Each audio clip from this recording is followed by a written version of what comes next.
Ну, пользуясь случаем, я хотел бы поздравить всех присутствующих с Новым годом, пожелать всем всего самого хорошего, самого наилучшего. Счастливого 87-го года. Севилья. Опять с Карповым играть. Снова с Карповым играть. Тоже 96 партий сыграли с ним. Не считая как бы там каких-то там турниров, я имею в виду небольшого в матчах на первенстве мира. На первенстве мира, да. К этому моменту было 4 партии. 4 ничьи турнирные были. То есть 100 партий сыграли. То есть было, получается, 100 партий было, значит, да. И я, получается, что, вел +1, да, наверное? Угу. Да, 86-й год, да. Значит, я выиграл, там было, получалось 5-5, значит, по победам, а тут, значит, я выиграл, значит, 10-9 у меня счет был, да. 5-4 я выиграл. Причем интересно, кстати, вот в 86-м году, я помню, вот уникальность этого матча была в том, что... Карпов одну партию черными выиграл, что он безнадежно, вот эту 18-ю партию. Угу. А так все шло в одну калитку. Там 8-1 белые выиграли. Угу. Просто на всякий случай. Ну, да. Потому что я-то выиграл партию только белыми. Вот, 4-ю, 8-ю, 14-ю, 16-ю, 22-ю. Я только белыми выиграл. Перед Севильей я думал, надо какие-то вот свежие идеи. И тогда вот у меня появилась идея вообще попробовать там новый первый ход. Не D4, не E4, а C4 пойти. Карпов играл обычно английское начало. И вот у меня возникла там идея в главном варианте, который там главном, так, 4 коней английском, который Карпов играл, слон B4, слон G2, вот, рокировка, там E4, конь G5, слон C3, BC, ладья E8, F3, вот, Е в конь F3, это считалось теория, это D5, на CD ферзь бьет D5, черный белый, очень хорошая позиция была считалась. Вот я использовал ход D2, D4. Потом вот я от у Васи Иванчука выиграл короткую партию, да, миниатюру в первенстве СССР в 88 году. Была моя новинка D4. Очень подробно мы смотрели. Ну и, соответственно, начали смотреть все остальное потом. Разные варианты. Хотя обычно Карпов всегда играл E5. Ну, конечно, пойти E6, перейти в ферзевый гамбит, что он потом и сделал. Вот так C4 было. E4 мы тоже смотрели, но у меня не было уверенности, что можно сделать. Потому что Карпов начал на Каракан играть. Вот, Каракан с конь D7 на 4-м ходу с Соколовым. И как бы не было понимания, что точно там делать. Ну, основные силы были на ход C4 первый. Я решил, как говорится, начать так играть. А черными, ну, естественно, ферзевый гамбит мы, конечно, смотрели. Как всегда. Классика. Да, уже дебют. Это, по-моему, Владимир еще говорил, что да, ферзевый гамбит, дебют матча на первенство мира. Да, есть такое дебют матча на первенство мира, да. И с 83-го года, когда я уже осваивал это перед матчем с Качным, я все время как бы в резерве имел ферзевый гамбит. Если чего, значит, сыграем классику. Неупорно. Одно главное, конечно, оружие Грюнфельд был. Смотрели много очень. Грюнфельд там, естественно, ферзь Б3 смотрели, и другие системы.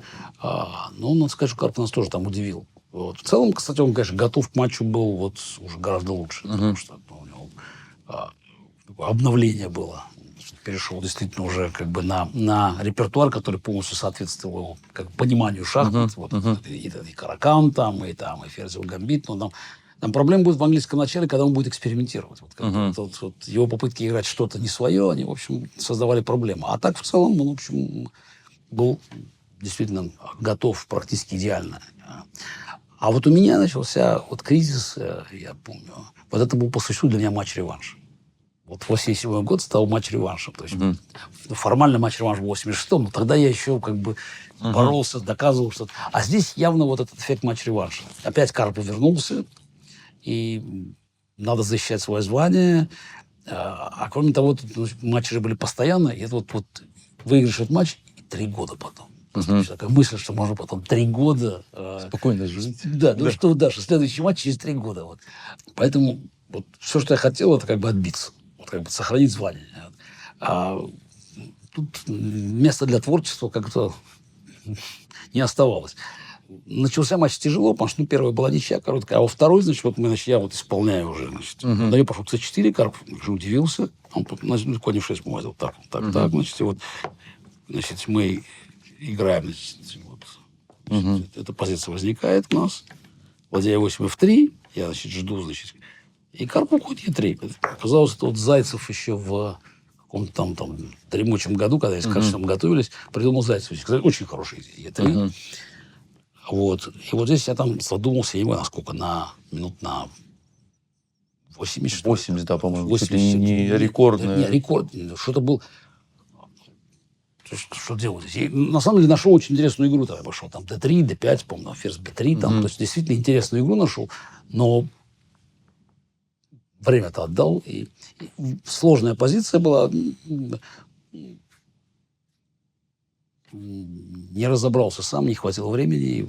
Начиная с поражения белыми. Хотя в четвертой партии Карпов уже так не пойдет. Кстати, интересно, он вот чувствовал, что бить на F3 и D5 ходить не надо. А потом я, кстати, Васю спрашивал, почему он так сыграл. Е в конь F3 D5. Вася так мялся, как бы, потому что он и с Карповым немножко работал перед этим. Но стало ясно, что Карпов его уговорил проверить. Вася проверил. Быстро, да? Быстро проверил. Вот там очень интересно было. Е в конь F3, значит, D5, D4. Конь Е4, причем Вася все быстро сделал. Ферзь C2, DC, как бы вот это вот. Ладья B1, ключевой ход тогда. Вот. Такие редко такие ходы вообще удалось находить тогда. Ладья B1, F5, G4. В общем, машина подтвердит, что это лучшая игра совершенно. До 1987 года эта идея была очень качественная. Карпов начал потом экспериментировать, потому что, например, в четвертой партии он пойдет ферзь Е7 пойдет здесь. Ферзь Е7, Е3, конь Е5. Я там пошел из конь D4, там жертву пешки, он пойдет конь D3. Я там хорошо, кстати, выиграю. В итоге я отыграюсь. В четвертой партии я отыграюсь. А вот с пятой партии начинается кошмар. То есть, как бы, пятая партия... Первые два Грюнфельда Карпов раскачивался. Он вообще любил так раскачиваться. Там, когда он ходить играл, в матч, да? Да, когда он играл там Грюнфель G3, ну, понятно было, что это как бы так на раскачку посмотреть. Там какие-то там микроидеи есть, но ничего особенного. Хотя в первой партии у него мог быть перевес. Вот, а в третьей партии тоже снова был Грюнфель G3. Но понятно, что в пятой партии он должен был начать играть нормально уже. Hoy, los prolegómenos del juego respondieron a la expectación despertada por esta quinta partida, tras el paréntesis causado por el primer descanso de Karpov. Ambos jugadores fueron aplaudidos a su llegada al Teatro Lope de Vega, si bien el grupo situado en la puerta por donde entró Karpov era algo más numeroso. Los jugadores llegaron al escenario en el orden habitual. Kasparov un minuto antes de que el árbitro pusiera en marcha el reloj de las blancas, y Karpov 2 minutos más tarde. Pero este conservadurismo en las costumbres no se mantuvo en el tablero, donde la revolución estalló desde las primeras jugadas. Karpov avanzó 2 pasos su peón de dama. То, что главное, что он подготовил. И вот пришлось столкнуться. Слон D5, CD. D5, E4. Значит, тут уже главный слон G7, слон C4. C5, конь E2. Конь C6, слон E3. Там рокировка. Слон G4 я пошел, F3, конь опять. Ну, тогда как бы это считалось как бы табией. Значит, ну, слон D3 хода мы готовились. И король бьет на F7 здесь. Слон 7. Ладья F7, FG. Значит, ладья F1, король F1. На самом деле, большое откровение было в тот момент, потому что в книжках, там, дебютные книжки, которые я читал, как бы это слон 7 сомнительный ход, потому что там партии, дремучие партии, там, Корчной какой-то, 54-й год, какие там, в общем, черным все хорошо, потому что эта пешка не имеет значения. Поэтому для меня это было таким шоком. А потом начинаю задумываться. Потому что интересно, тогда же такая позиция, она, кстати, для черных объективно хуже, потому что эти пешки лучше держать. Кстати, я потом несколько раз буду даже пытаться CD брать, но это все не лучшая идея. Вот. А потому что при этих пешках, ну, как бы больше, у черных больше возможностей сохранять. Все-таки немножко закрыта линия С. А на самом деле позиция непростая, потому что у белых есть несколько планов. Ну, самое интересное пойти Е5 и Ж5, просто парализовать просто фигуру эту. Но кроме того, пешка лишняя. И здесь в очередной раз я там тоже думал, там очередные, я не знаю, сколько там 80, опять тоже какое-то огромное количество времени. То есть снова трачу. Надо что-то делать уже здесь. И интересно, что как раз нашел инстинктивно в этой партии, я потом буду пытаться улучшать, и на самом деле будет только улучшаться. А в этой партии нашел самый лучший ход. Ферзь D6. Я пошел. Угадал, что бить не надо. Значит, Карпов пошел здесь. Это пятая у нас. Да, Карпов пошел Е5. Пошел Е5 Карпов. Ферзь d5. Карпов пошел слон f2 здесь. Да. Слон f2 пошел. Я пошел ладья f8. F8. Да, потом я ладья d8 буду пытаться ходить здесь, на самом деле. Здесь ладья f8. Угу. Король g1. Слон h6. Угу. h4. Да. Здесь dc был ход, значит. h4. Ферзь f7. Угу. Очень хороший такой важный. Слон g3. Слон e3 шах. Король h2. 2. а, И ферзь c4. Ферзь c4. Вот такой ход еще сделал.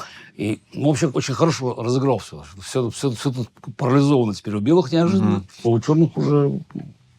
Все, потому что конь как странно стоит. Ладья b1, ладья b1, d6. b6, ладья b2, по-моему. Да. Ну, такой корпус, такая перегруппировка. Ферзь d5.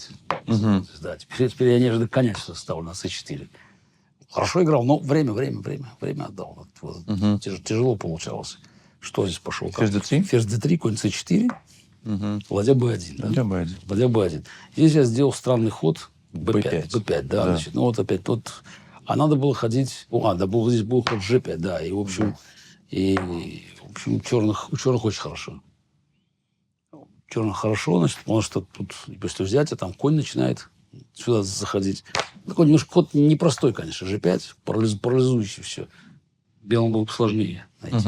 На самом деле b5, когда я просто ладья b5, конь бьет e5, у меня идея, там, слон e5, ладья f2, там, мне показалось красиво, что можно попробовать двинуться. Ход ничего не портит еще, но после g5, мне кажется, черных уже просто инициатива была. Да? Такое ощущение, что вот здесь. Вот. Когда я пошел b5 здесь, вот, но Карпов не взял здесь пешку. Не взял. Он пошел... Король h3 сыграл, да. Ну, я, естественно, пошел h6 теперь, да, здесь. Да. Теперь мне казалось, что тут, конечно, закрепил теперь уже. Вот. Ну, опять, черным здесь... Черный ничем не рискует. Конь g1 пошел, да, как? Здесь конь g1, cd. cd. Конь f3. Конь f3. И здесь... Ладья d8. Я пошел ладья Ну, логично вроде. d8. Ладья d8, да. Да. Тут хороший ход Карпов сделал. А4, да, А4 здесь. Да, нашел. Подорвал. Подорвал все-таки. Да, я пошел ДЦ здесь, да? Да, ну вы тут оба уже в цейтноте Да, были. ДЦ, ферзь бьет С3. Вот, но здесь-то возможности как бы... Ну, у черных не хуже позиция. Вот, но я бы как-то пытался понять, как я могу здесь какие-то угрозы создать. Вот Ферзь e6. Ферзь e6. А надо было играть... Не, очень сильный ход. Или ферзь e6 хороший ход, Лучший да? ход. Лучший ход. А ферзь e6 еще нашел ход, ферзь e6. Да. Да. Ну да, ну аж 5 же я хочу пойти, да, теперь? Да. Да. Король h2 ушел. Да, король h2. Карпов. Король h2. Здесь я пошел... Ладья d5 надо было играть. Просто укрепить надо было. Да. Да. А я что-то начал... Конь d2, что ли, я пошел? БА. Да, БА, ладья b4, конь d2. Да, вот это. Да. Совершенно безумная самая идея. Да, просто укрепиться. Укрепиться, и, в общем, все крепко. Пешка висит. После ладья d5, АБ, G5. Может, там слоном идти просто на b6. Слон b6, да. b6, да, я смотрю. Конь b6. e3, в перспективе. Да. Ну, все равно черных красиво. Красиво все. Все лучше позиция. Опять, это, кстати, вот ходы, которые у меня всегда не очень получались. Это профилактический ход. Закрепить. Все. Вся же конструкция стоит, в общем. Ход БА просто ее разрушает. БА, ладья b4, конь d2. Ну, это вообще, куда это я пошел здесь? Здесь как-то... Ну, ладья b4 пошел, да, здесь просто? Да. Ладья А4 теперь сразу. И дальше начались какие-то совсем уже... Конь f1 шах. Конь f1, король А. Ладья d1. Пошли мат ставить, да? Я не знаю, куда я пошел. Куда я пошел? Сейчас смотрю на пояс, а чего я тут полез? А что там делать ладья d1? Я что-то не вижу. Нет, это где-то 22-ю партию напоминает, но они не совсем не та конструкция. А угроза есть хоть одна у черного? Вот что-то... Вот полностью, как говорится, отключился. Да. Цейтнот жуткий был. Да, ну цейтнот, но все. Коня с c4 вообще, когда смотрю на пояс, ужас. Коня с c4 на f1 перевел. Просто, да. И ладью... Все стояло, все закреплено было. Проходная пешка была здесь, значит, конь закреплен, ладья могла встать. То есть, на самом деле, играл очень хорошо, но все, то есть, потерял полностью контроль. Если бы конь на e3 стоял, вот хорошо. Ну, да, коня слона убрать сначала надо. Ну, да. Вот. Позиция, мне кажется, одного роля. Ферзь c2 он пошел. Да, ферзь c2, ладья c1, ферзь e2. Ферзь e2. Да, ну, тоже ошибка, но тут уже все. Тут у вас оставалось по несколько секунд уже. Да. Не H5 я сыграл, что ли? H5, да. H5 сыграл. Ну я, естественно, хочу мат поставить. Ну, H5. H5 хочу мат поставить. Теперь я понял, для чего я поставил все это. Да, слон Е1. Ладья 1, что ли? Ферзь D7. Ладья 1 надо было играть. Вот. Так вот, главное, что опять уже загнал туда свои фигуры. Ну вот еще ход сделал. Ну, я, наверное, боялся размена здесь. Но я хуже учил. Чтобы отвлечь от защиты, да? Ну да, естественно, да. Ну, после ферзь C4, наверное, просто эндшпиль здесь. И, Угу. да.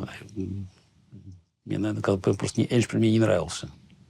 Да. Ну, черных, наверное, хуже эндшпиль уже. Ну, ничья тут какая-то. Ну, тут... АЖ, да, АЖ. Да. АЖ, ферзь C4, да. Ферзь C4, ладья C4, ладья C1, ладья A4. Можно так пойти, да, ладья C1, ладья A4. АЖ, ладья G4, ладья C6. Ну, в общем, какая-то ничья тут. Ну, да. опять же, тут...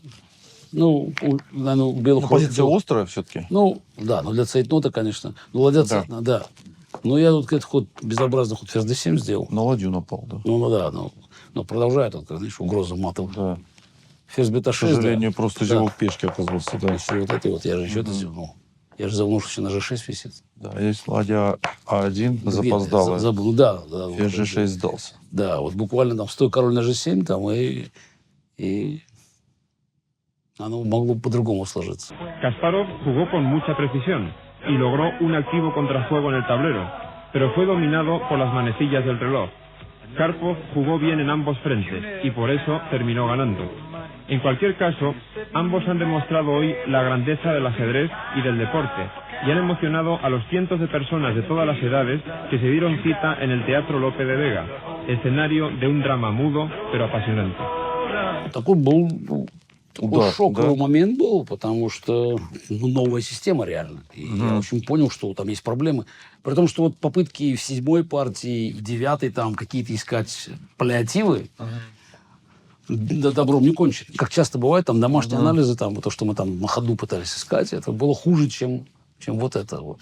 А в 6-й партии... Карпов тоже в C4 мучился. Он тоже там, значит, он там какие-то искал свои паллиативы. Там какие-то с Фианкетто играл, не те схемы играл. Вот в 7-й партии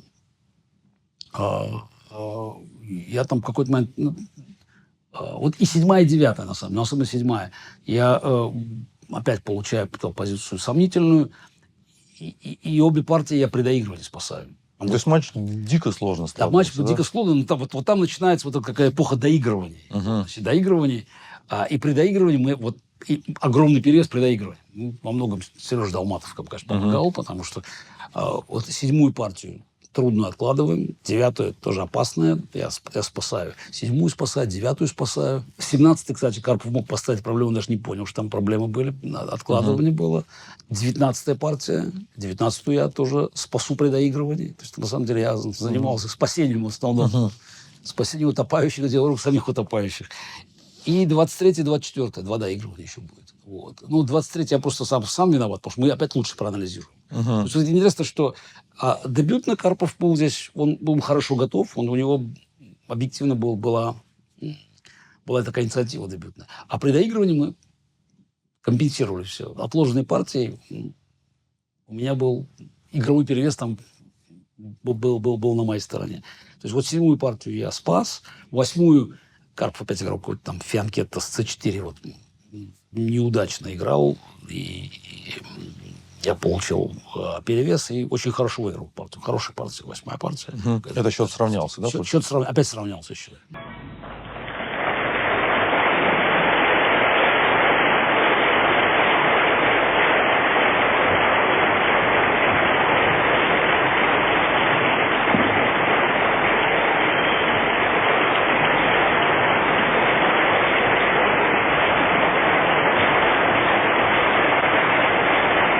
В 9-й партии я как-то там отскочил, вот, а 10-й...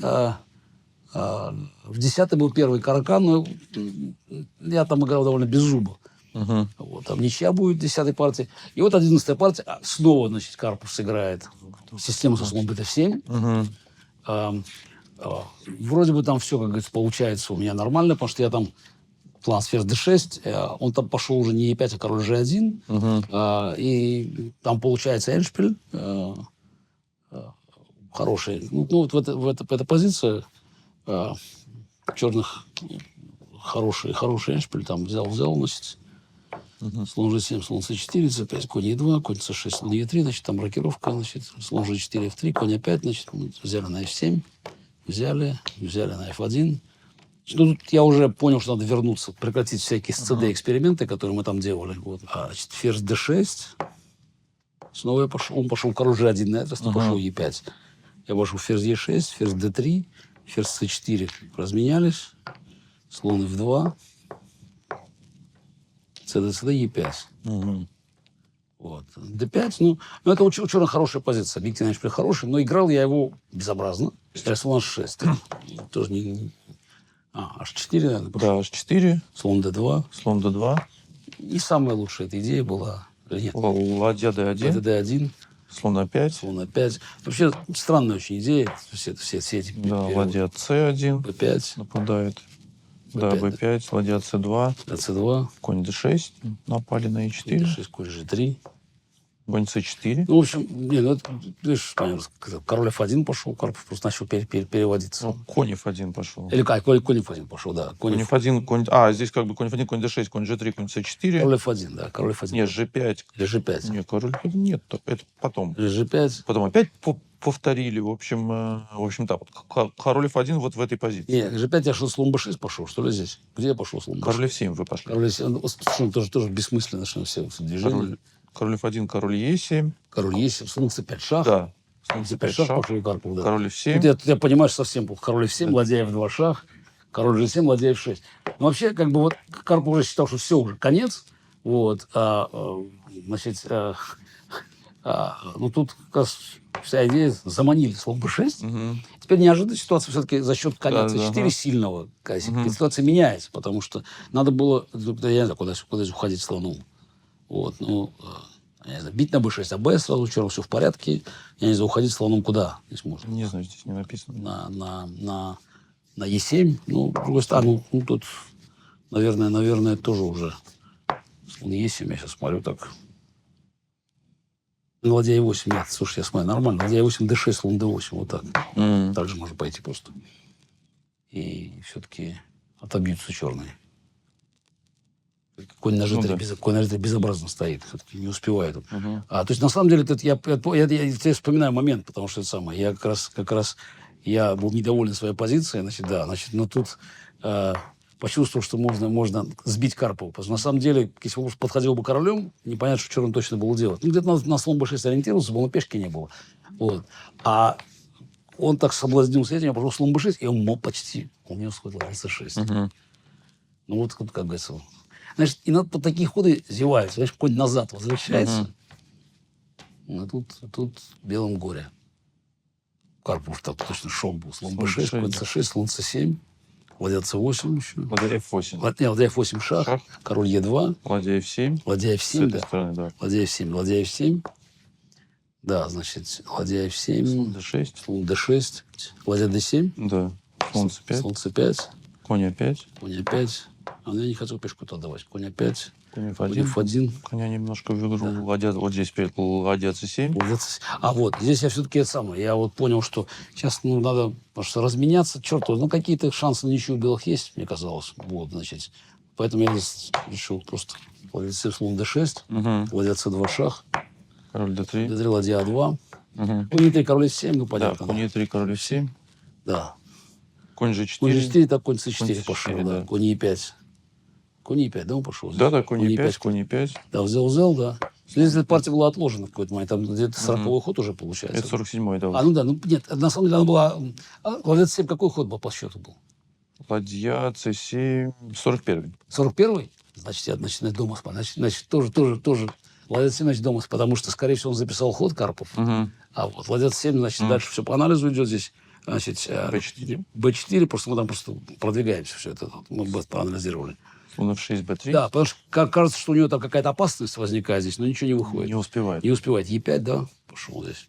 E5, да. E5, и куда-то ладью надо отойти. Ладья G2. Ладья G2, да. Ладья G2. Шаха не E6, король F8. Да, E6. Король F8. Это ключевой момент. Пешка бы добра. И сдался. Сдался, да. Важно. Потому что так еще тут D6 белый выиграть. Ну, король F8. Ну, по нынешним меркам ерунда, конечно, все. А тогда, в общем, было красиво.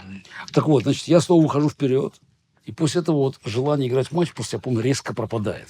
Я помню, Вдруг, да? да, потому что Казалось бы, выиграл. тут уже надо отыграться, значит, как бы доиграть до конца, уже я веду, как бы, ну вот фактически +2 же получается. Ага. Ничья в мою пользу. Да. В 12-й партии Карпов уже, вот он, то есть, принимает для себя правильное решение, переходит на ферзевый гамбит снова. Значит, вот. И тогда вот эта система, начинается эта система убила, то, что вот он будет играть конь f6, e3, слон f5. Вот. Я здесь буду какие-то разные паллиативы применять, там, значит, там конь e2, c1, конь e2 какие-то, конь e2, помню, ход делал. В общем, Карпов, 12-я партия, такая маневренная ничья. 13-й Карпов тогда впервые попробовал сыграть систему с вот моему конь f3, ладья b1. Я тогда побил на d4, на ферзь a5 шах, там размен ферзей. Сложная позиция, но потом начинаю его как-то переигрывать, потому что у меня там были... Ну, этот Грюфель я хорошо чувствовал. Там. У него была проходная пешка, но я все время ее блокировал здесь. И получалось такие позиции. В общем, Карпов в итоге должен был спасаться. То есть несколько раз будет такая ситуация, у него проходная по центру этого, но не совсем его игра тоже. И в 13-й в итоге там ему приходится уже отбиваться. 14-я партия я сыграл Каракан опять. Ну, там очень странная ситуация в 14-й партии. Вот как раз, мне кажется, Карпов там вдохновлялся, потому что на этот раз я получил в Каракане определенный перевес, и какая-то вот возникает позиция, ну, белых просто 2 слона, там центральная позиция, ну, можно играть бесконечно долго.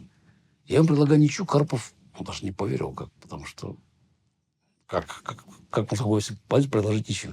Но вот у меня было органическое нежелание играть уже. Вот я говорю, этот эффект матч-реванша. В 15-й партии он переходит уже на ферзь b3, ход снова возвращается.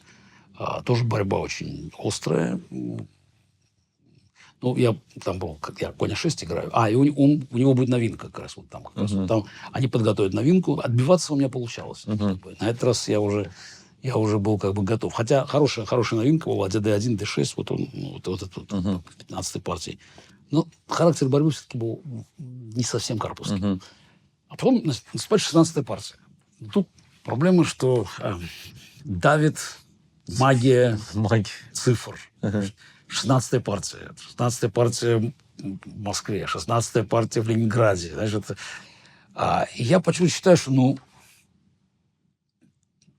должно сработать. Поэтому совершенно очевидно, что это ничего делать не надо просто пожестче вперед пойти. А Карпов подготовил, они как раз 16-я партия, там очередная такая новинка не очень качественная, но интересный вариант c4, он уже пошел, там e5, и меня удивил. То есть вот там очередная зайцевская идея, немного необычная, если бы c4, e5, как там было, так, значит, то же самое вот эта позиция, конь g3, слон b4, слон g2, рокировка, ладья e8, пошел Карпов, я пошел d3, Да, d3, слон c3, bc, слон c3, bc, e4, e4, конь d4, вот, как бы это тоже такая теоретическая позиция. И Карпов пошел здесь... h6. Да, здесь он делал ход h6. И я пошел de здесь ход. Да. Очень важный ход. de, конь e4, ферзь c2. Я считал, что... Это была моя новинка, на самом деле. То есть, как бы, тогда de, конь e4, ферзь c2. По аналогии вот с этими, с Немцовичем, пешки я испортил, но зато сейчас слоны работают. И Карпов пошел быстро d5. Я начал здесь думать, потому что я не ожидал хода этого. Там идея, что там cd, ферзь d5, там ладья d1, по-моему, чуть ли не слон f5 черный. А так и было. d5, cd, ферзь d5, e3. Я пошел e3, я здесь. Да. На самом деле, тут разные ходы есть у белых. Типа слон f4 есть ход здесь, может быть. Ладья d1, слон f5 тоже есть ход, но там скорее всего, как бы, черных нормальная позиция. Вот. Но я пошел e3, получается, e3, конь опять, по-моему, пошел Карпов, да, если не ошибаюсь. Да. Конь опять, и дальше очень хорошо конями играл. Он e3, конь опять, я, по-моему, шел f3 здесь. f3, f3, конь d6. конь d6. e4, ферзь c5, c5, ферзь c5. Слон e3, конь dc4. Слон f2. Ферзь e7, да, он ушел здесь. Вот. Ну, хорошо, очень перегруппировался. Ну, позиция у белых-то, конечно, не хуже, но я взорвался здесь просто. Я тут считал, что сейчас обязательно что-то случится. На самом деле, у черных крепко очень все здесь стоит. Проиграл, причем по делу проиграл. Просто не понял, что происходит. Счет опять сравнялся. 8-8. Ну, опять, трагедии нету. 8-8, в конце концов. Опять Карпу надо выигрывать. Но тут у меня какой-то вот опять дискомфорт. Я в 17 что-то стратегическую решил сыграть. И Ничего страшного по дебюту не было. Карпов явно не готов был к этому. Неожиданно. Там дебют даже, по-моему, ходы там чуть-чуть перепутал. И, в общем, я уравнял позицию. И уже там, практически ничья. Я вот... я как Эндшпиль играл так, спустя рукава. Я помню, мы откладываем партию, значит, я ничья. Прихожу домой и вдруг понимаем, что там на самом деле большие проблемы. Огромные проблемы. Просто вот. В общем, каким-то чудом находим там, в общем, соскок. И я прихожу, а Карпов вообще даже близко не видел.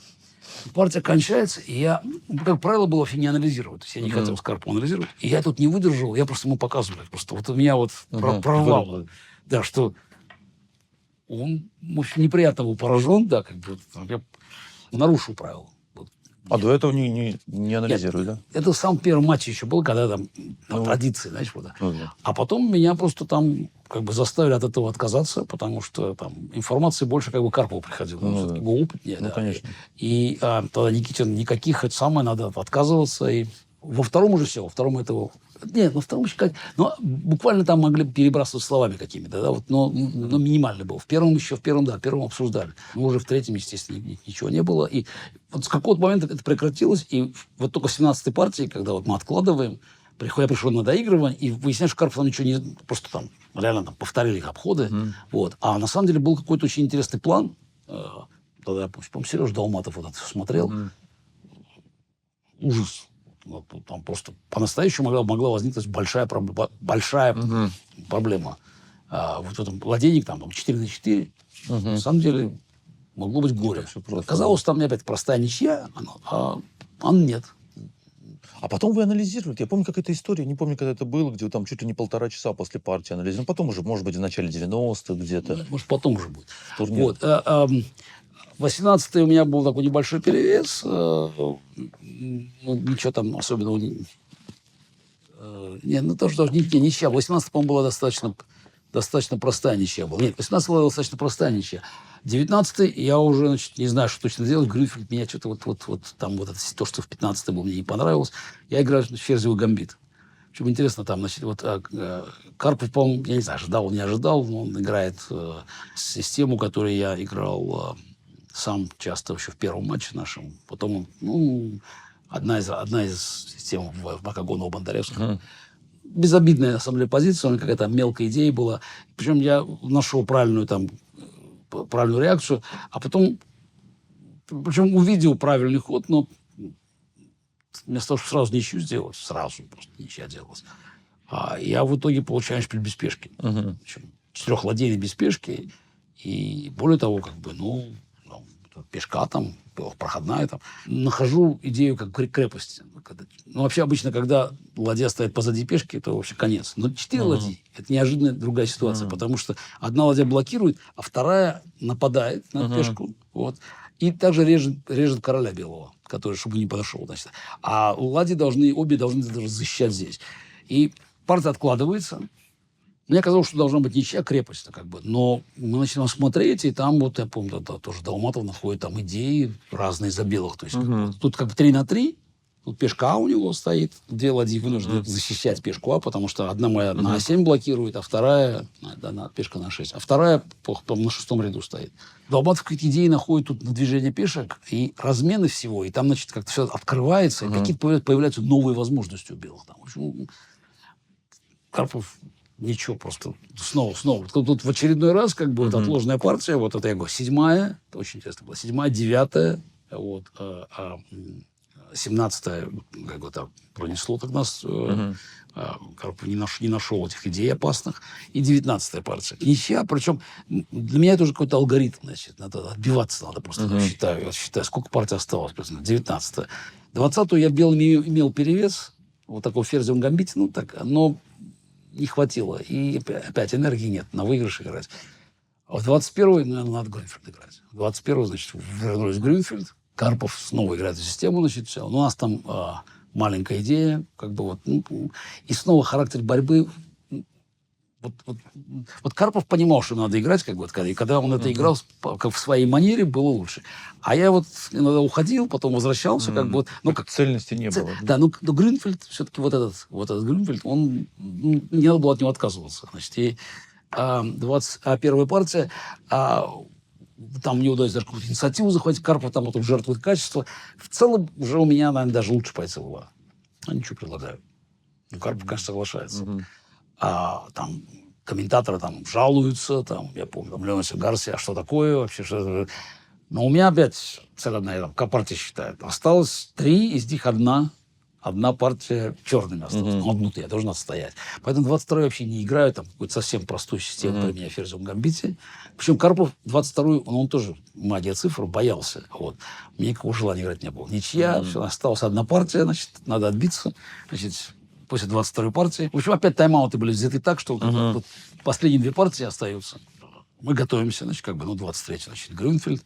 А Карпов снова ушел конь f3. Значит, на самом деле решил пойти. Но конь f3 мы, в принципе, готовились к такому, то есть развитию событий. c5, значит, вот конь c3, d5 я уже планировал пойти, чтобы все-таки играть Грюнфельд. Ну, тогда еще e4 ход только начинал набирать обороты. e3, конь c3, bc, g6. То есть вот эту позицию, d4, слон g7. То есть вот мы немного смотрели. Вот, и я, в принципе, довольно уверенно здесь разыграл дебют здесь, 23-й партии. Активно провел, хорошо, ферзь c7, ладья b1, ладья d8. Не, b6. Или b6. Ферзь e2. Ферзь e2. Ладья d8. Слон e4. Слон e4. Слон e4, да. Слон e4. Да, и здесь, в принципе, слон b7, для вообще матча слон b7 было достаточно. Потому что размен dc там была бы, скорее, ничья. Но тут меня снова обуяло желание, кстати. Я пошел конь c6. Не, пошли слон a6. Я пошел слон a6, c4. Да, конь и потом c6. конь c6, да. Конь c6, да. Хоть захотелось поиграть активно. d5. d5. f5. Да. Ну, все-таки невозможно. Слон d3, шел Карпов здесь. И я пошел e5 здесь. Ну, вот хочется... Да. Тут все равно, когда e5, значит, e4 белые должны пойти. Да. Конь d4. Да. Конь d4, cd. Ну, это напоминало мне структуру, когда с Петросяном у меня была здесь. Слон g5 пошел Карпов. Да. И здесь я пошел ладьей, и здесь я сделал чудовищный ход. Важнейший темп потерял здесь. Я пошел ладьей на f8. А надо было ходить на e8. Потому что все равно брать нельзя, под e4 попадает. Вот ладья e8. И это был важнейший момент, потому что слон f8, поле f8 я здесь блокировал. То есть на f3 я там успеваю пойти f4, а потом я его заблокирую. А потом просто заблокирую его. И все. И там ничего особенного у белых ничего не может быть. А после ладья f8 я теряю... Я не знаю, почему я сюда пошел. Он пошел f3 здесь, да, кажется? Или ладья c1. Ладья c1. Ладья fc1. Ладья fc1. И сразу вот здесь темпа не хватает. Ладья c8. Ладья c8, да. Но здесь и слон d2, наверное, да? Ну, да. Слон d2. Вот темпа не хватает. Да, темпа не хватает, и здесь приходится бить фе. Вот. Еще ладья f7, a4. Ладья f7, a4, но уже все. Но уже, понимаешь, тут я не успеваю, потому что все время там будет вот он опять c5, он прорывается раньше времени. То есть я не успеваю закрыть позицию. Все, значит. Вот. И мне приходится здесь брать на e4, да? На e4, ферзь бьет e4, но это уже такое горе. И слонов сейчас... Ладья c f8. Ладья c f8. Ну да, f3. Да. f3, слон c8. Да. Слон c8. Вот. И позиция неприятная у меня, но... Опять слон f5. Слон f5. А b. Нет, ферзь e2. Ферзь e2, слон d3. Ферзь d3. Не, ферзь e2, ладья e8. Ладья e8. Да. Нет, ладья e8, да, он позже слон e4 поставил сейчас, да. Слон e4. Слон e4. Слон f8. Слон f8. Ферзь d3. Ферзь d3. Такая идет возня. Да. Слон c5. Ну, по крайней мере, перевел сюда слона, но немножко другая ситуация. Ладья a1. d1. Ферзь d7. Да, ладья сейчас. Ладья e1. Ферзь c8. Мне выигрывать не надо, король h1. Да, ладья c7. Ну так, на месте, да, все пока? Ну да, пока все на месте. Ладья а b1. Король g7. Ладья ec1. В общем, тут какая-то идет... вот тут уже слон e4. Слон e4, да. Fe. Да. Ладья f7. f7. Вроде все нормально. Не, все-таки же... чуть-чуть неприятно, но... Ладья f7. Ферзь g3. Ферзь g3, да.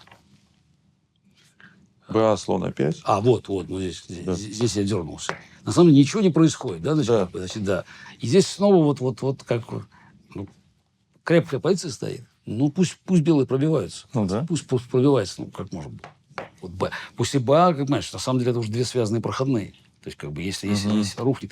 Опять за временно активный ход какой-то, вот, значит, я там... Ну, видно, что какое-то состояние было Ну, нецельное, конечно, естественно, да. некомфортное. Но можно ждать просто. Ну, хорошо, а что белые сделают? Ну, там, стоим, я не знаю, на ферзь c7 пойти можно здесь, как бы. Ну, пошел так, ну, пошел подготовить ладья f8. Ну, я сейчас смотрю на позицию. Ну, и что, и какое, и где здесь горе? Вот. А после Б сразу слон b5, конечно. Или ладья 1 пошел. Да, правильно. Слон опять, ладья f4 Да, пошел. Да. Ну, да. естественно. Захотелось угрозу создать. Ладья e1, Ферзь А6. ферзь а6, да? Не, ну какая-то активность такая. Ну что, слон d2. Да, слон d2, ладья f7, Да. ферзь Ферзь d3. d3. Все, активность закончилась. Да. Ладья e f8, Да. h3, ладья f2, Ладья f2. Какой ход это? 39. Да, ладья f2, значит, да, свет ход. Ладья a1, Ладья 1, вот здесь смотри. Ладья 1 я пошел ферзь f6. f6, да. Здесь Карпов записывает ход.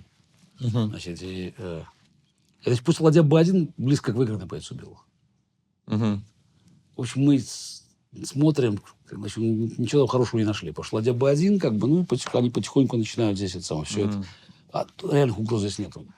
Но я вот чувствую, что Карпов ладья g1 запишет ход. Покрепше. На всякий случай покрепше. Вот. И он так вот записал ладья g1 ход. Ну, я не знаю, какой ход будет. Я прихожу нервный, потому что ладья b1 мы спасения четкого не видим.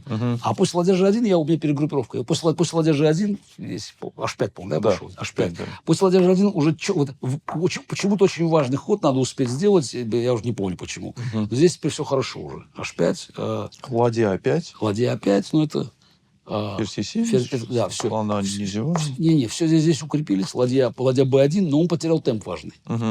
Вот. И вот h4. Мы успели, здесь очень важно создать... Пешку сюда пришла, и у черных там контр-игра, значит. И дальше он не успевает здесь ничего. Ладья a6. Ладья a6. Ладья 8 f7. Ладья 8, да, значит, ну, это. Ладья e6. c6. Ладья c6. Да. Вот он немножко начал смущать. Ферзь f8. Ферзь f8. А я контр-игру создаю. Видишь, ферзь f8, да. Игра создается. Ладья g1. Ладья g1. Слон e7. Слон e7. Или вот... И тут тоже, кстати, очень... Ну тут да, тут на самом деле начинаются разные. Тут где-то у меня была же идея слон b4. На самом деле здесь уже у черных нормальная позиция. Я не уверен, что слон e7 лучший ход здесь был. Вот. Но, в принципе, слон, по-моему, слон b4 еще был ход здесь у меня. То есть, на самом деле... Позиция слон g5, потом он слон e7 вернуться. Ну, слон e7 я пошел здесь. Ладья e6. Король h7. Король h7, да. Здесь. Вот это, все это, в принципе, вот эти конструкции у нас были уже. Здесь пешку брать почему-то очень опасно. Потому что слон d6 и... Вот. И там начнем атаковать сами. Ладья слон e1. Слон e1. Ладья f1. Все логично. Да. Слон d2. Слон d2. Слон c5. Вот это сейчас... Почему ладья f2 не пошел здесь? Вот здесь момент. Вот у белых тупик. Значит, я пошел слон c5 здесь. И у меня уже какое-то ощущение, сейчас что-нибудь сотворю. И Карп очень сильно ладья c6 сделал здесь. Да. И здесь возникает проблема, то есть на самом деле. Ну, дальше ладья f3, зевок. Да. Просто зевок. Причем самое смешное было как бы зафиксировано.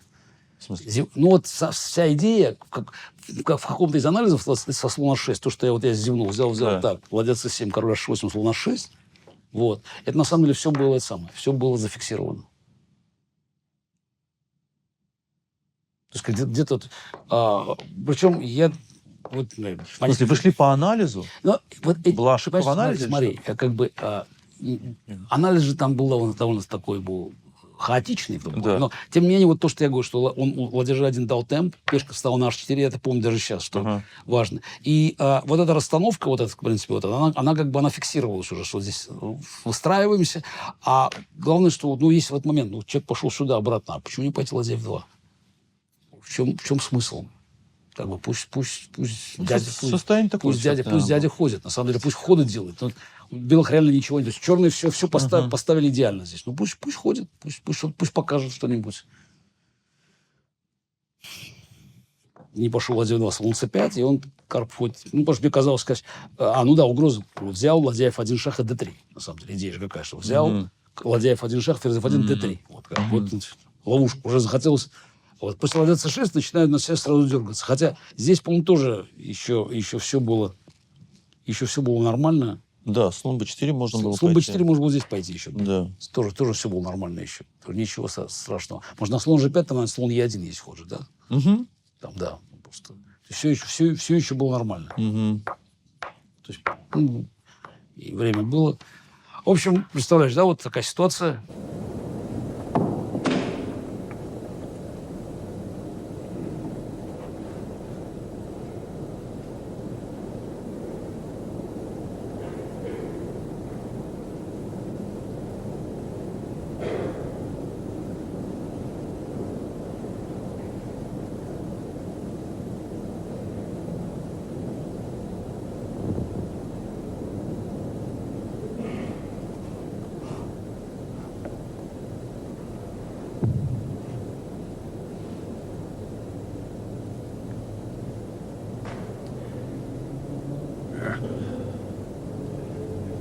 In afgrijzen kijkt hij even naar rechts.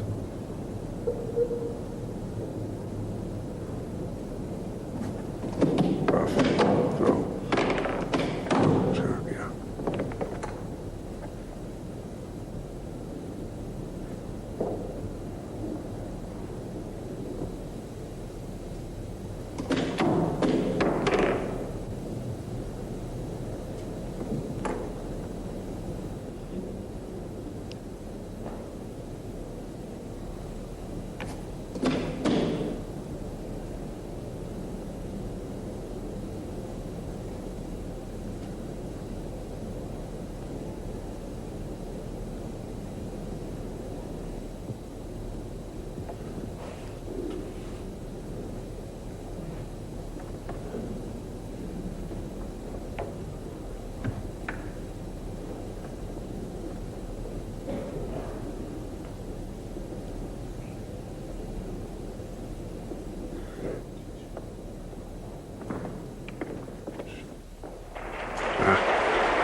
Осталась одна партия.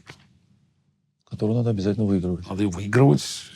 При том, что весь алгоритм, начиная там где-то там партия с 11, был на то, чтобы надо матч завершить как можно скорее. А после 16-й партии просто четко все в отбой перешло. После 16-й партии быстро было сделать там ничьи, отбиться, закончить, уехать, чтобы этого матча не было. А тут 24-я партия, на самом деле, какие шансы? Никто никогда до этого последнюю партию матча не выигрывал. Тем больше, чем выигрывать еще? Вообще непонятно. Какие варианты вообще есть? Каракан начали смотреть. Какие там варианты? Е4, там сложные. Но у меня ничего в голову не лезет. Что-то смотрели там варианты у Белавы, там какие-то там тоже длинные варианты, там с взятием пешки на b7, какие-то залезать. Но я думаю, что тоже, я помню, мы пошли куда-то там в карты сыграть. Какая подготовка была? Это вечером. Партии жизни. Да, играли мы там, в Белот играли немножко. А потом начали что-то смотреть. И главное, что я поспал. Я не знаю, как удалось, но я где-то примерно часов 5 поспал. Карпов, я думаю, не спал, кстати. Да? Мне так кажется. И вот у меня вдруг такая мысль, что... я свои впечатления вспоминал, ощущения перед 24-й партией в Москве. Такая зеркальная ситуация. Что мне было бы очень неприятно, если партия затянулась. Я думаю, хорошо, давай попробуем как-нибудь сыграть. Абсолютно что-то такое левое. Буквально перед началом партии, я говорю, знаете, теория, никаких теорий не будет. Играть будем подольше. Посмотрим, как говорится, хватит ли у него там энергии, терпения. На то, чтобы... Хотя вроде это контринтуитивная именно идея с Карповым. Который как-то и терпеть может, и то, и все. Да, но 24-я партия вещь особая. Он же тоже, на самом деле... был бы у него тайм-аут, он бы, конечно, себя пришел. Он же тоже не ожидал. Он же приходит на 24-ю партию, вдруг он звание может вернуть. А 23-я партия же тоже для него была сюрпризом. Он же, ну, я думаю, психологически он тоже как бы уже видел 12-12. Мы приходим, c4, конечно, e6, естественно, карп ходит. Я пошел здесь конь f3, d5, b3. Не, вы g3. Я пошел g3 сначала, да. Потом b3. Да. Конь f6, b3. Да. b3, да. Вот g3, d5. не, он пошел конь f6. Ну, у вас перестановка. Да, да, неважно, да. да. Неважно. Вот так, короче. Да, вот так, b3, b3. Значит, слон e7, Да. слон g2. Да. Рокировка. Значит, здесь он начинает думать, потому что, ну, я думаю, в голове у него уже все сложилось, потому что партия будет продолжаться. Как бы надо какую-то расстановку. Ну, он самую, даже не c5, он даже там самую такую прочную, b6. Слон b2, слон b7. Я e3 там играю. e3, конь d7, или конь e4. Конь d7. Конь d7. Конь d7, да. Конь c3. Ну, конь Конь c3, да, конь c3, да. Конь c3, здесь конь e4. Ну, как Да. начинает здесь меняться. Но я понимаю, что меняться надо сохранять фигуры, на самом деле. Ну да, иначе как бороться? Да, значит, конь e2, Да. слон f6. Не, а вот здесь опять он дернулся. Ну, да, как бы, ну, опять, ход делает.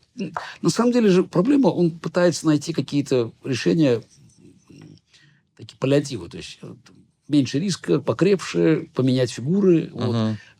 И время идет. Чуть-чуть время, я все время имею какую-то фору времени. Опять, значит, d3, слон f6, ферзь c2. Опять d3, слон f6, да, ферзь Ферзь c2. взял. Да, ферзь b2, конь d6.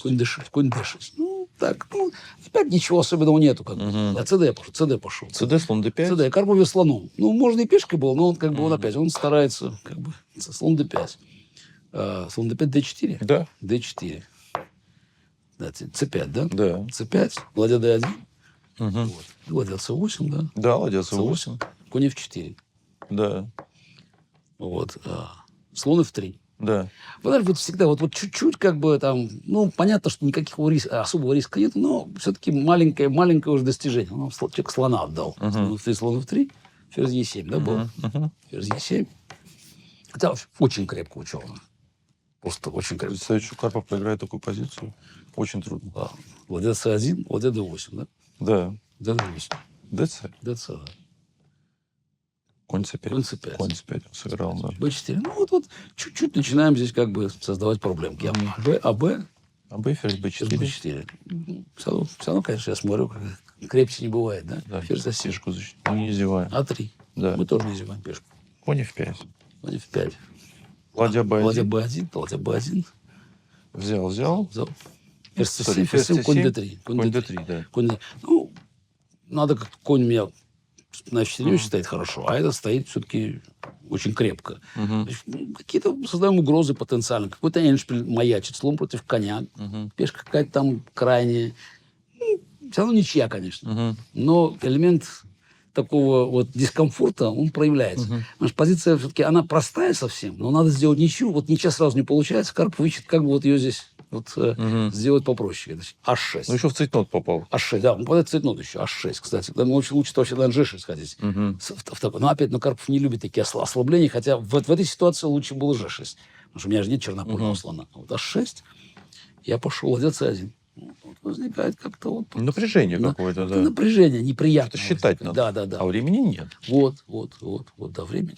Конь e7. Конь e7. Ладья у нас защитит здесь. Да. Да. Вот. Значит, Ферзь b5. ферзь b5. Ну, продолжаем давить. Ферзь b5 это что? Ну, просто пока, чтобы конь d3 он грозит, конь b4. Ферзя просто убрали здесь под удары. Ферзь Конь b5. f5. Конь f5 обратно. Обратно, да, не знаю, что делать. А4. Начинаем двигаться здесь, пытаться. Конь d6. Конь d6. Ферзь b1. Ферзь b1, да. b1. Пешка там уже, смотри, чуть-чуть начала двигаться. А время бежит. Ну есть уже угроза. Есть угроза. Опять, Да. угроза. Опять угроза, да. Ферзь a7. Ферзь а7. Конь e5. Неожиданно здесь. Знаешь, вот отсюда. Конь e5. И здесь Карпов начинает. Впервые возникают серьезные угрозы. Значит, ферзь а4 спасает партию. Ферзь а4, ферзь а3. Вот это вроде бы, если я правильно помню. Да. Ферзь а4, ферзь b6, ферзь а3. Но, понимаешь, надо же поставить фигуру, все это висит. Вот. И здесь вот, когда такие ситуации возникают, как инстинкт Карпова, знаешь, вот и то, что его в первом матче, значит, забрать материал, а там посмотрим. Конечно, он чувствует, что это опасно. но все-таки пешку забирать, последнюю вот эту. И вроде угроза, потом бьет на А4 конем. Да. Я понимаю, что этот ход проигрывает партию. Значит. Смотри, я здесь бью на С8, конь С8, и я начинаю здесь думать. Ну, ферзь Б5 напрашивается ход. Он выигрывает партию. Да. Нам напали туда, напали Не, ну, ферзь Б5 выигрывает партию, потому что ферзь Б5, там конь Д6, ферзь С6 выигрывает партию, все. Там проигранная позиция. Но вот я до конца, хочу посчитать до конца вариант, пока до конца сразу не могу. Ферзь Б5, конь Д6, ферзь С6. Да. Ну, и какой-то тут опять длинный вариант. Да, ну белые выигрывают в конце. Выигрываю, да. Да, ферзь С6, да, как бы, и белые должны выиграть партию. Но я, знаешь, вдруг я почувствовал, что есть шанс, когда конь Е5, я после размена на С8, я начинаю думать просто, значит, считать. И вот здесь происходит вот сцена, значит, ну, формально, наверное, Гейсон был прав, формально. Но то, что он сделал, там могло поменять ход шахматной истории. Это, как бы, я это не могу забыть. И, в общем, его решение, конечно, было... Ну, он не имеет права вмешиваться, на самом деле. Вот рассказ про то, что я должен записывать ходы был... Я один не записал на бланке ладья C8, конь C8, я думал. Но я не сделал следующего хода еще. Вот подойти в момент, когда решалась судьба матча на первенство мира. У Карпова флажок стоит практически вот так уже стоит. Значит, да, там реально секунды остаются. Я должен принять сейчас историческое решение. Значит, я вот сижу, думаю, подойти, похлопать меня по плечу, сказать, я должен записывать ходы. Ну, такой формализм. Идиотский формализм. Да. Я не знаю, если эту партию я не выиграю... вообще это сделал? А это вот идиотизм педанта, на самом деле. Человека, который, в общем, неплохой арбитр, но это вот по букве, значит, вот есть буква закона, надо записывать ходы. Ну, подожди, я же могу сделать следующий ход, вот потом можно сделать замечание. Но понятно, что я не записал, потому что цейтнот, последняя партия. Я вот даже когда сейчас говорю, я просто думаю, вот это крайняя степень идиотизма. Потому что... Ну, непонимание ситуации. Нет, непонимание ситуации. А это считается у нас там, знаешь, арбитр, там, профессионал. Шахматный арбитр – это вообще отдельно. Это отдельно, это отдельная история, но я в момент с ужасом вспоминаю, потому что когда я вот сижу, вот, знаешь, вот с выше 3 лет, 3 года, 3 месяца, мы уже там играем, если считать с первого матча. 24-я партия, значит, мы уже играем здесь там 70 дней, там 2,5 месяца играем здесь матч. Вот. Последняя партия, решающий ход, причем ферзь b5, конечно, я бы сыграл ферзь b5 даже в блиц, но я хочу посчитать. И когда меня дергают, я так дергаюсь просто. И я молниеносно, я начинаю записывать, я хожу в ферзь d1 просто. Значит, вот просто вот... Не записан? Нет, я вынужден записать, потому что он сказал, я ладья c8, конь c8 я нужно записать, да. Значит, я начинаю дергаться уже и делаю ход ферзь d1. Кретин какой. Голландец. Понятно, что Карпов... Нет, ну он в смысле такой, он же такой... Да, хорошо, я не буду. Да. Ну, ход конь c5 Карпов, в цейтноте, мог найти ход. И тогда, конечно, жизнь по-другому сложилась бы. Потому что конь c5 и ферзь d1 шах, там конь висит. На этих своих секундах Карпов тоже понимает, что когда все висит, как он ходит конь e7 здесь. Конь e7. Какая драма жуткая. Ферзь d8 шах, так, по крайней мере, забрали пешку здесь.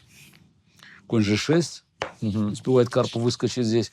Ферзь e8. Я хожу здесь. Ферзь e7.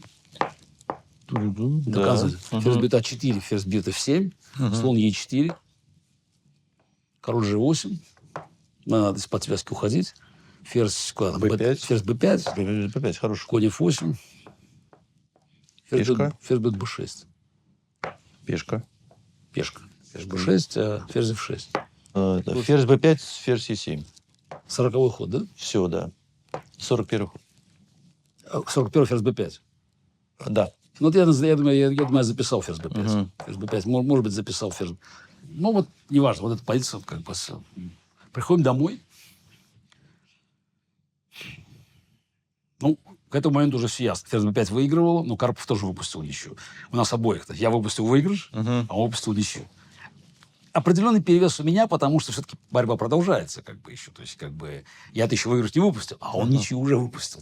Для него это, конечно, такое. Ну, сложнее, да? Сложнее, да. В общем, он, конечно, был в худшем состоянии психологическом. Значит, но снова позиция отложена. Я оценки позиции до сих пор не знаю. Ну, как у нас любят говорить, 50 на 50. То ли выигрывают, то ли не выигрывают белые. Ну, понятно, играть можно бесконечно долго. Я думаю, это Карпова раздражало, потому что понятно было, что будет сыграно 100 ходов здесь. А что нет? Я буду играть до конца. Вот сколько можно, столько буду играть. Двигать пешки там на одно поле и ждать, пока, как говорится, кто-то не свалится. Ну, хорошо, двигать пешки можно, а план какой? И вот мы начинаем думать, как бы прикидывать, что делать здесь, как бы я, значит, смотрю. И тут вот нам опять тоже Сережа Долматов, значит, вообще-то план единственный, пешку на e5 поставить надо будет. Наверное, придется пешку нам тут, может быть, на h5 ставить свою. И дальше единственный шанс, это как бы все это расставить, не знаю, где это будет, и поменять ферзей. А потом попробовать... Ну, другого плана не видим просто. При ферзях не выиграть. Значит, тебе надо как-то поставить пешку на e5, попробовать поменять ферзей, заставить черных поменять ферзей. Хотя тоже не понятно, как заставишь, но, по крайней мере, попробовать. И попробовать как-то выиграть эндшпиль за счет того, что конь будет не очень ограничен. Но если пешка стоит на h5, белая, то все-таки она на белом поле стоит. Это не совсем то. Если черные пойдут g5, ну, там, тогда свои какие-то, может быть. Тогда, может быть, там план с f4 какие-то получится. Но, в общем, везде есть какие-то есть проблемы. Ну, черные могут пешку там на g6, например, держать. Как бы, ну, мы считаем, например. Могут так стоять. Может, мы считали это наиболее. И стоять. Вот g6, поставить g6 и стоять. h4, если h5, то тогда g5 пойти, в принципе. Ну, в любом случае, более-менее я план представляю, значит, мы начинаем играть. Я прихожу, Карпова еще нету.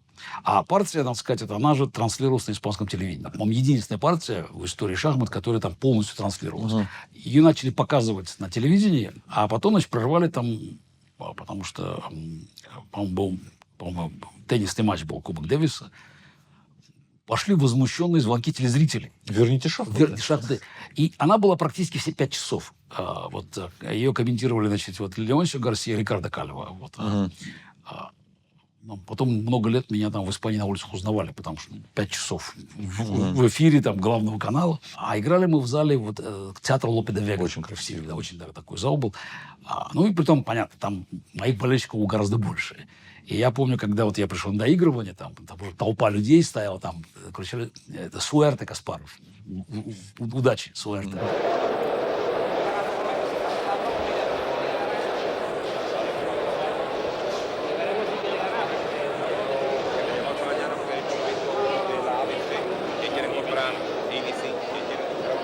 Был вдохновляющий такой. Значит, вот мы, значит, должны доигрывать. Там компоманы собирать совещание, потому что, значит, матч надо закрывать.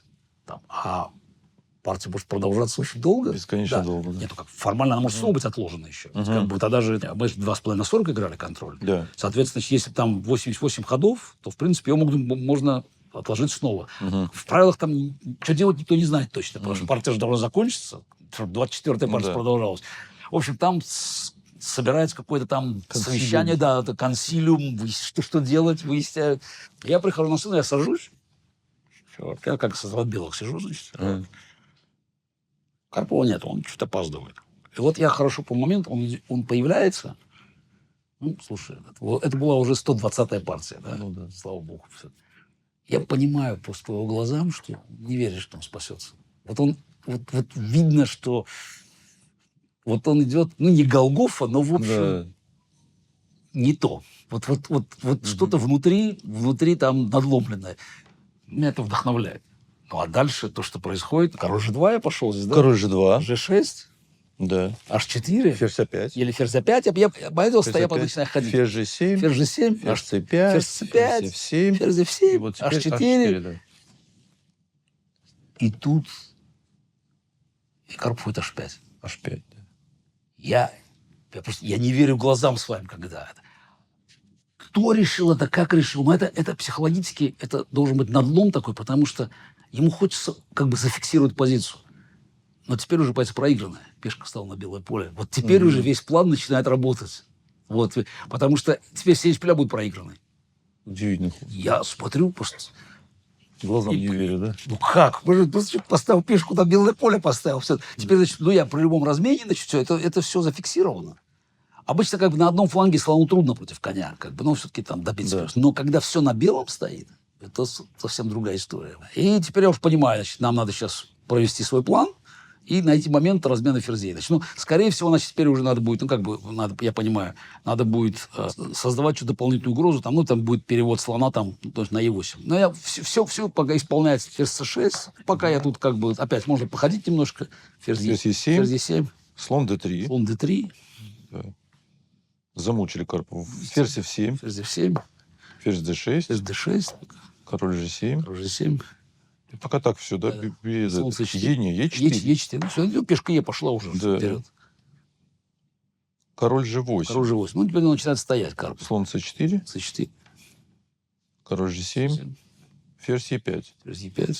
А в надежде на ферзь E6, видите? На ферзь F6. Ну, я просто побью F4 пойду. Этот уже Эндшпиль выиграл. Так я поэтому говорю, а в надежде на ферзь F6. Именно из-за этого. Эндшпиль уже, теперь я знаю, что Эндшпиль выиграл. Потому что там уже после размена F4 здесь, значит, если он пойдет E5, то я просто королем начинаю идти. Опять, вот это его губит. Вот эти пешки его губят. Хотя слон неправильный угол здесь, но это уже не имеет значения. Значит, ферзь E5 шаг, король G8. Король G8, ферзь D6. Ферзь D6. Король G7. Король G7. Слон B5. B5, да. Немножко сейчас здесь. Король G8. G8, слон C6. Слон C6. C6. Ферзь А7. Ферзь A7. Да. E5. Ферзь B4. Ферзь B4. А, не, ферзь B4, я прошу. Ферзь B4 я играю. Да, ферзь B4. Пока не торопимся. Ферзя не дать. Да, ферзь B4, да. Да, вот опять, здесь важный момент. Дело в том, что торопиться E5 здесь нельзя, потому что мне надо будет слоном на его становиться, чтобы не было шахов пока. Поэтому пока я ферзь B4 хожу. Ферзь C7. Ферзь C7, ферзь B7. Ферзь B7, да. Ферзь B7. Все, я план выполнен. Значит, теперь после размена слон B7 получаем у нас искомый эндшпиль. Вот с этой пешкой. Все, и дальше... Потому что если он не ходит Е5 и все, я просто сказал самое F4, Е5, просто иду королем, он не может коня активизировать, потому что прикован. И просто белый король обходит его. И там дальше, стояние такое безнадежное, может, белый король, куда-то сюда придет. Все здесь кончится. А коня здесь начинаем мы отлавливать, потому что король не может подойти. Вот это из-за этой слабости. Вот. Поэтому Карпов тут убег. Но он, как всегда, мне кажется, он до конца плана этого не видел, но раз я ставлю ферзя под размен, надо уйти. Ферзь D8. Пошел ферзь D8. E5. E5 теперь. Теперь E5. Ферзь на диагонали стоит. Это, по-моему, 57-й ход. 50, да, вот все. 56-й был ход ферзь B7. Да. Это 57-й ход. А ферзь D5, слон E8. Слон E8. Слон E8. Слон, да. так, вот теперь как ферзь C5. Да. Ферзь D7 шах. Шах. Король H8. Слон А4. Слон А4. А теперь мы его куда ведем? А на E4. На E4. Через D1, F3 на E4. Ферзь D5 шах. Ферзь Король D5 H2. шах, король H2. Ферзь C5. Ферзь C5. Слон B3. Слон B3 пока. Напали. Все. Ферзь C8. Да, ферзь C8. висит. Слон D1. Да, слон D1. D1. Ферзь C5. Король G2. Король G2. Слон переходит на E4 теперь. У мамы всегда стояла, значит, сделали специальную, значит, такую доску, вырезана была, и была финальная позиция. Вот. Кстати, тоже интересно, 13 фигур в финальной позиции. А он здесь сдался, да? Здесь Карпов он уже, я уже сижу, он собирается с силами, чтобы сдаться просто. Но что самое интересное, что ни он, ни я, мы не видим, что у черных есть последняя ловушка патовая. Значит, и белый, понятно, что слон сюда переводит, черный ничего делать не мог, наверное, стоять просто. Значит, он там ходит там, ферзь b4, слон e4, там ходит, ферзь c5, слон, там, скажем, слон e4, ферзь b4 можно пойти. И теперь после, там, слон g6, там, конь g6, ферзь g6, есть ход ферзь b7 шах, там, ферзь g2 шах. Пад, на самом деле, пад. То есть, на самом деле... Обалдеть. На самом деле, можно было там знал, походить, там, значит, да. в принципе, там, у нас ферзя там, поставить на c5, вот, в момент там, хода слон e4, там, ферзь c5, значит, и кажется, что, значит, в принципе, если ферзь бьет e5, тогда шах так выигрывает. Вот то, что я, кстати, считал, я прикинул, сейчас пешеный тут проигранный, вот. А то же самое, ферзь d5 шах, ферзь g2, и ничья. Что ни он, ни этого не видели. Выигрыш-то понятно, что у белых простой есть, как бы. Там просто это самое. Здесь не торопиться. Ловушку можно ферзь b4, да. там, я говорю, там можно там, пойти, там, на F3 можно пойти было. Или в этой позиции, там, можно там король H2 пойти, например, здесь, на ферзь b4, например. Король H2, ферзь b4, слон g6, конь g6, ферзь g6, там, ферзь h4, король g2. Так вот. То есть, все выиграно. Но к этому моменту... Мало ли что. Как бы. Как, естественно. Потому что я честно признаюсь, что я этого не видел, он этого не видел. Но... Как я уже сказал, он психологически был обречен. Он просто собирается силами, сдается. Потом мне рассказывает наш руководитель делегации, который, значит, ведет совещание. И вдруг какой-то мальчик-демонстратор прибегает и говорит, Карпов сдался. Там обсуждается, что делать, там просто как там проводить матч, там надо закрывать его. Карпов сдался. Как-то они очень быстренько проводят закрытие, там так, тяп-ляп. В общем, матч завершился. Но вы помните его вообще состояние? Мне вот интересно после этой партии. Карпова? Нет, я не помню. Я просто помню, что со мной случилось. Как раз я вот... Там даже видно... Я, значит, когда заканчивается, я поворачиваюсь, там стоит Литвинов, и я на него прыгаю и кричу 3 года. Свобода. 3 года. Вот это я хорошо помню. Значит, просто... Opgeven. En dat is meer een fysieke daad. Hij moet het verkroppen.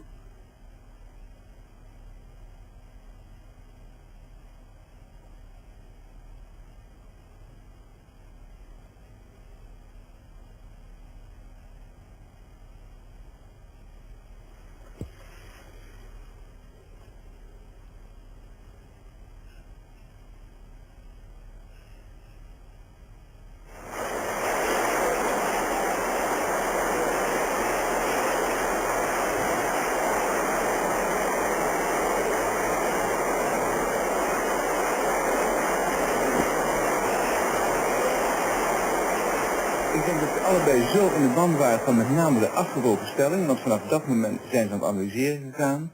En Kasparov heeft op alle mogelijke manieren proberen aan te tonen dat met name de ZH5 van Karpov naar zijn gevoel de beslissende fout was. En ze blijven maar analyseren, 8 minuten lang, terwijl daar, nou niet honderden, maar echt duizenden mensen waren. Er waren 3000 mensen in het theater en in het casino wat erachter is.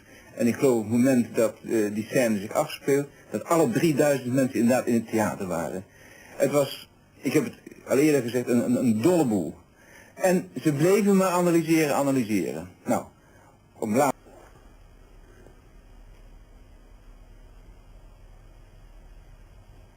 En dat is links in beeld Campomanus. En dat houdt in dat iedereen razendsnel verdwenen is. En dan tot slot, wat is er mooier dan te eindigen met een lege zaal. В 24 года он в очередной раз сумел переломить судьбу. И этот вечер был бесконечно счастливым и бесконечно уставшим. Позади 4 труднейших матча, 120 партий, взлеты и падения, блестящие победы и жестокие поражения. Теперь это в прошлом. Можно расслабиться, можно не думать об очередной партии, об очередном матче. 2 часа назад, при доигрывании 24-й партии, в почти 40-месячном шахматном марафоне Каспаров поставил победную точку, а точнее восклицательный знак, и на 3 года сохранил высший шахматный титул. Ну, скажем, по общему мнению, мы играли очень хорошо матч, оба участника. Según la opinión general, ambos participantes jugaron bien но при этом допускали много ошибок. Sin embargo, cometían y bastante frecuente errores. И это еще раз говорит, что, как говорится, ничего идеального не бывает. Eso quiere decir que no existe nada ideal. Если кто-то будет указывать на некоторые недочеты организации, Bueno, si alguien va a señalar sobre algunas de las deficiencias de trabajo del comité organizador, то организаторы могут смело сказать, что они сыграли в ничью с участниками. entonces los organizadores podrán decir que hemos empatado con los participantes. Я помню, что вот мама мне сказала, что ей перед началом партии там Милунка Лазаревич позвонила, она там болела за меня. Гроссмейстер она, югославская, сербская гроссмейстер она. Она, кстати, много делала тогда в шахматном мире. Она позвонила маме, сказала, что вот никто не мог, но Гарик может, значит, вот так. Какие-то люди верили. Ботвинник сильно по ней не верил, поэтому... Не верил? Нет, в 24-ю партию нет, никто не верил. 24-ю, ну, я тоже не верил, что 24-ю. А как можно? Да, выиграть у Карпова по заказу. Да. 24-ю партию. Тем более, что сам по себе ход матча был, как говорится, он диктовал другую логику.